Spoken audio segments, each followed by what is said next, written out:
एक छोटे से गांव में कालू और उसकी बहन सानिया अपने अब्दुल चाचा के घर गर्मियों की छुट्टियां बिताने आए थे। शहर की भागदौड़ से दूर गांव की हरी भरी शांति उन्हें अपनी ओर खींच रही थी। अब्दुल चाचा का घर गांव के बीचों बीच था। मिट्टी की दीवारों वाला, ऊपर से छप्पर डाला हुआ और सामने एक छोटा सा बरामदा जहां शाम को ठंडी हवा के झोंके आते थे। लेकिन पहले ही दिन कालू और सानिया को लगा कि गांव का माहौल कुछ अजीब सा है। लोगों की चुप्पी और उनके चेहरों पर छाई उदासी कुछ कह रही थी। शाम ढलते ही बरामदे पर बैठकर बातें शुरू हुईं। चाचा, यह गांव तो बड़ा सुकून भरा लगता है। हवा में मिट्टी की खुशबू, दूर कहीं भैंसों की घंटियां, और यह सन्नाटा शहर में तो ऐसा कुछ मिलता ही नहीं। पर एक बात समझ नहीं आई, यह लोग इतने चुपचाप क्यों रहते हैं?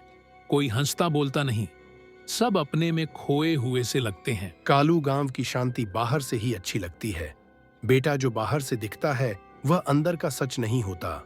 यहाँ की हवा में सुकून है, पर लोगों के दिलों में कुछ ऐसा दबा है जो बाहर नहीं आता। अंदर की बातें मतलब क्या चाचा? कुछ छुपा हुआ है क्या यहाँ? कोई पुरानी कहानी, कोई राज? आप कुछ तो बताइए, हम तो यहाँ नए हैं। कुछ तो है बेटी जो सालों से दबा हुआ है। यहाँ के लोग इसे जानते हैं पर कोई बोलता नहीं, जैसे कोई अनहा डर हो जो सबके मुंह पर ताला लगा देता है। गांव के पुराने तालाब की बात है।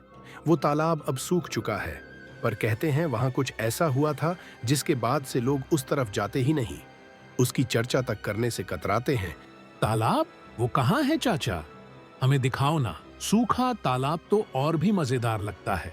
क्या पता वहां कुछ देखने लायक हो। नहीं बेटा, वहां जाना ठीक नहीं।